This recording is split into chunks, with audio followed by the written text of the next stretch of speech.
Welcome to the Hermitcraft recap, currently not banned by the king, but it's only a matter of time. My name is Pixorifs, our writer is LoyXP, captions on this video were provided by Liara. Fall has arrived, and while of course we mean the season, we might also be observing the monarchy beginning to topple from the Jenga tower it's currently living in. The king does have a magician, a hitman, a gorgon, and a typographer in his employ, so the writing isn't on the wall quite yet, but given the amount of signs that pop up on the server this week, they're definitely the ones holding the spray paint. The Resistance, on the other hand, keeps finding convenient excuses to put the diamonds back in their possession, so it's safe to say if the king ain't broke, they need to fix him. But there's a lot more detail hiding in the shadows, so let's take a look at all the events and mishaps that occurred on the Hermitcraft server this week. Starting with Etho, who's been up to his old tricks again, and some of these tricks are literally a decade old. After zombifying a bunch of villagers and trying unsuccessfully to convince them he's not their mid-morning snack, Etho reveals his plans to contribute an adapted version of his long-running minigame project Battle Bane to the gaming district. I actually got the build all figured out already, guys, believe it or not. To make sure it's ready for the server's upcoming charity livestream, Etho tears his way through the building process and even has some of the mechanics figured out by the time the arena is complete. Because if you remember the original Battle Bane, it used command blocks to make the game modes. Right? We don't have that on Hermitcraft, so we're going to need to come up with a new, almost game design for this arena. Taking some lessons from Season 7's Rip Zone, players will collect each other's heads to score points, encouraging them to play aggressively, and they can snag additional points from vending machines at key points of the map. But lacking the command blocks needed to set up a kill floor for anyone who falls out of the arena, he also needs to dig some pretty deep trenches. 5-block gap, probably, like all around the whole thing here. And like 23 blocks deep as well. So if someone gets knocked out of the arena, they kind of die when they hit the ground. An even more destructive turn takes Tango Tech's minigame for the charity district. The players maybe won't be trying to blow each other up with TNT, but hey, happy accidents happen. Tango's idea is to have two teams navigate two triangle fields being showered with snowballs and basalt.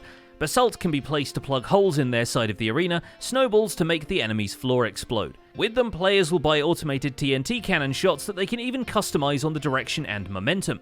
The more items land through the hole in their arena, the less health their team has left.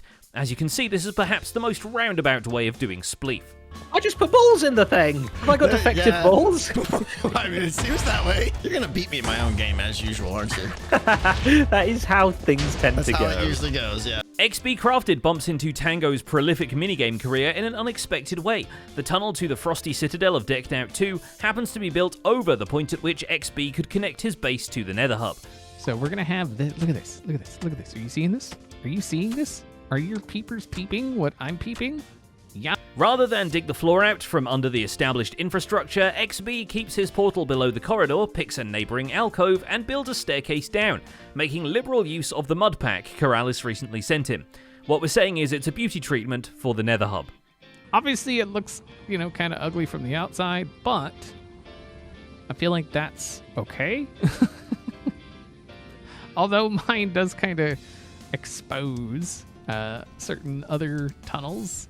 Keralis even shows up in person so Vintage Beef can paint his portrait, although Beef has enough player cards done for his Hermitcraft TCG that he needs another shulker box for them. After taking a moment to laugh at Etho, 250, 30, and 70 are the lowest possible numbers, and he did it for every single attribute. So I've Keralis rolls his stats and throws out a couple of move suggestions to follow the recently completed Joe Hills card. Maybe your special move could be like Sweet Face, and then if you like the opponent's face, you do more damage? I don't know. Joe's next move is to invite Vintage Beef over to visit Grumbot, and the two of them generate some content, although as always, it's all about interpretation. Fishing rod, false, and protect. Maybe you need to protect the fishing rod from false. Yeah, the fishing rod might be in real danger here. That's right. There is another minigame starting on the server, however this one is not for public use, at least not until Zombie Cleo is done with it. Thanks to Grumbots telling Azumavoid to follow Cleo TNT, X had created a labyrinth for creeper juking. Cleo will have to lead the mob around to the other side of the arena without it blowing up, her blowing up, or any of the pressure plates being triggered on the way. Any of the aforementioned would detonate the entire place, leaving but a hole in the ground. And that, my friends, is the entire challenge. And, I messed around with a creeper and it followed me and stuff, and if the AI behaves and it pathfinds, then I think Cleo's actually going to have a really good time. This somehow may not be the biggest troll he's pulled, given that there is now a QR code pixel art over the shopping district that he built block by block. We hear it leads somewhere funny, but we can't check because we're both old and don't know how QR codes work. I had a very, very good reason to do this, okay? A good reason. From this point onwards, the Crown's interference in the server becomes impossible to ignore, so it's time for our recurring segment, which this week we've decided to title All the King's Ren.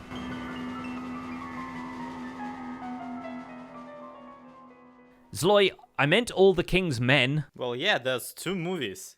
That's the both of them. After delegating most of the server's tasks through the quest hub for the last few weeks, Ren the Monarch spends this week giving his orders much more directly, both to the royal court and via the medium of huge billboards. All right, Cub. Sir Cubbalot, of course. Sir Cubbalot, please take a seat. We have much to discuss.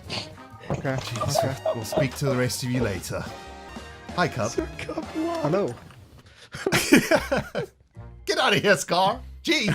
Behind the scenes, he's also outsourcing pumpkin pie production to a team of farmer villagers, all so he can mandate the consumption of gigapies as a royal decree too.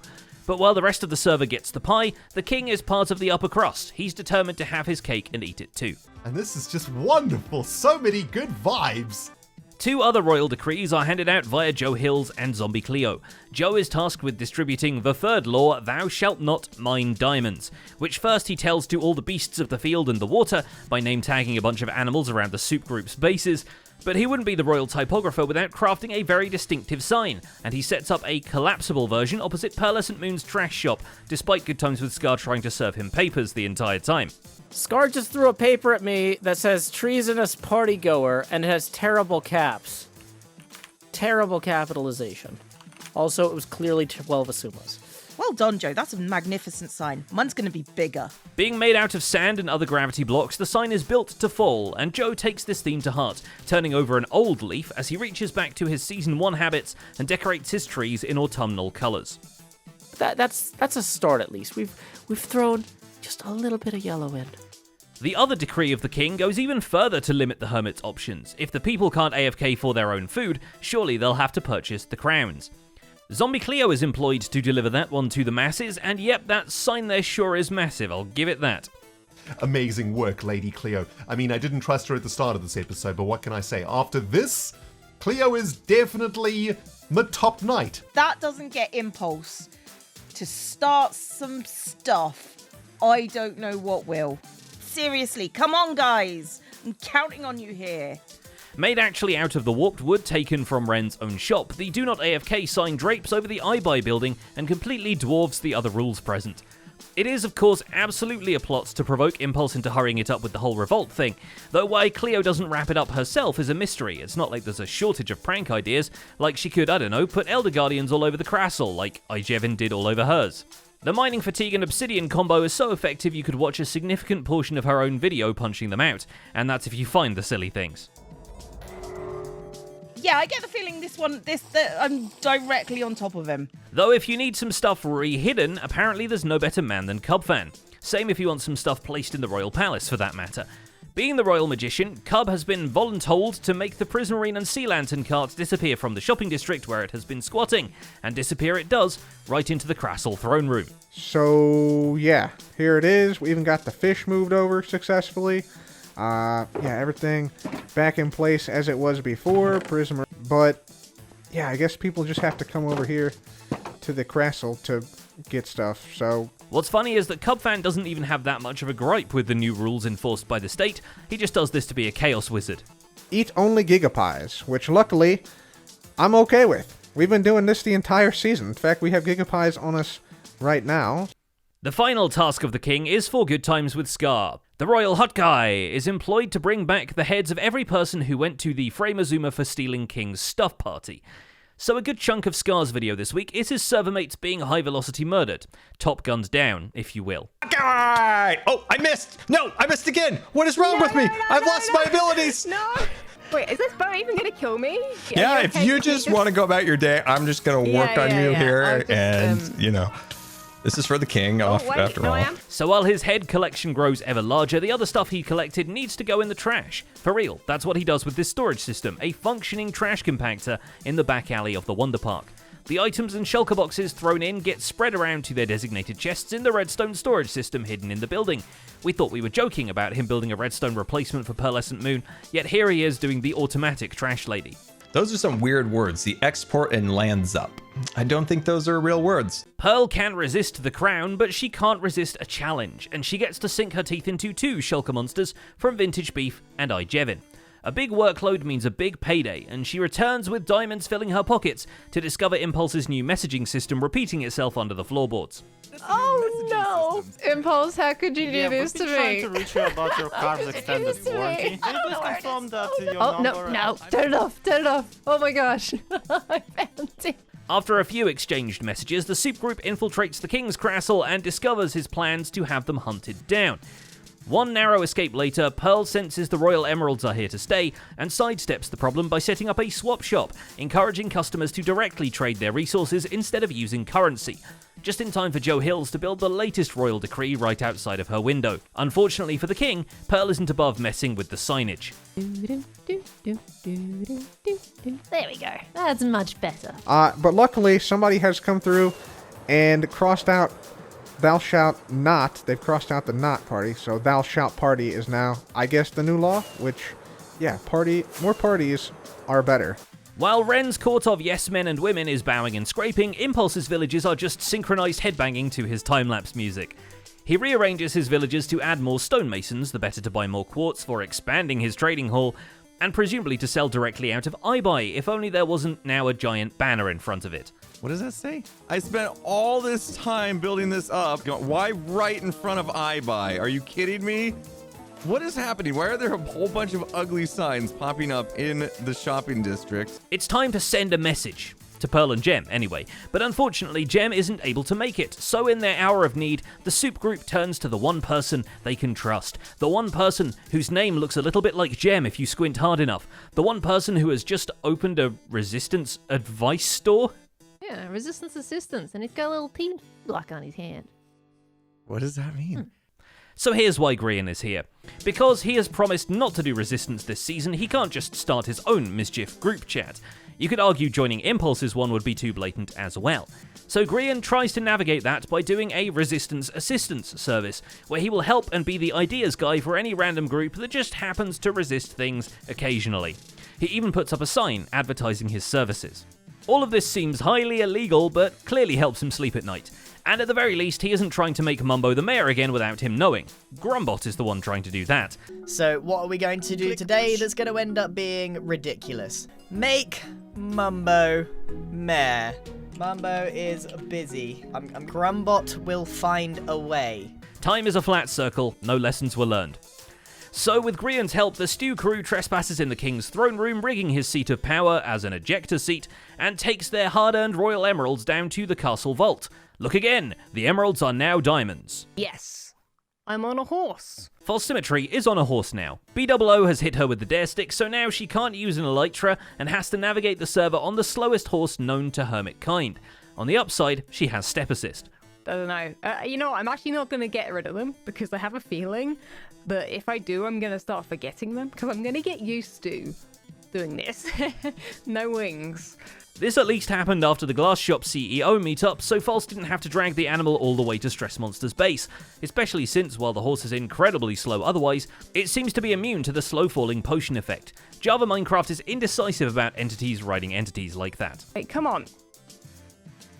Wait, slow falling doesn't affect him. You have slow falling. We both have slow falling.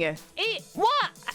The horse has slow falling. While BOO may be exempt from some of the rules laid down by the king, he isn't diplomatically immune to irony, and reaps some of the rewards from Iskal's Digger Pie game. We did get one shulker box, and it has, good.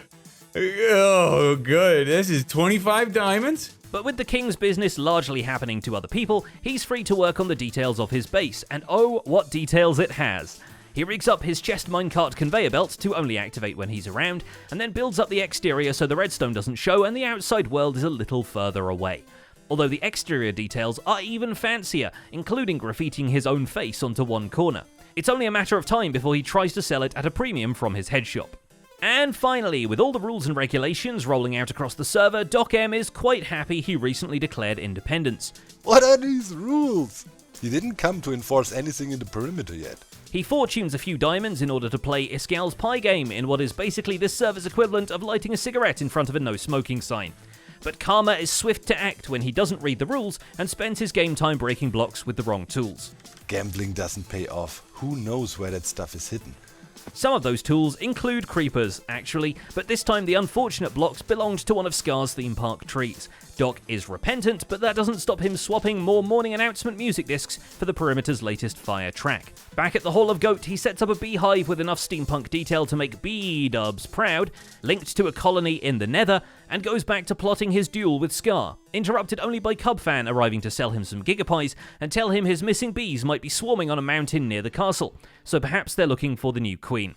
And that's about it for this week's recap. Our writer is LoyXP and my name is PixelRiffs. Captions on this video were provided by Liara.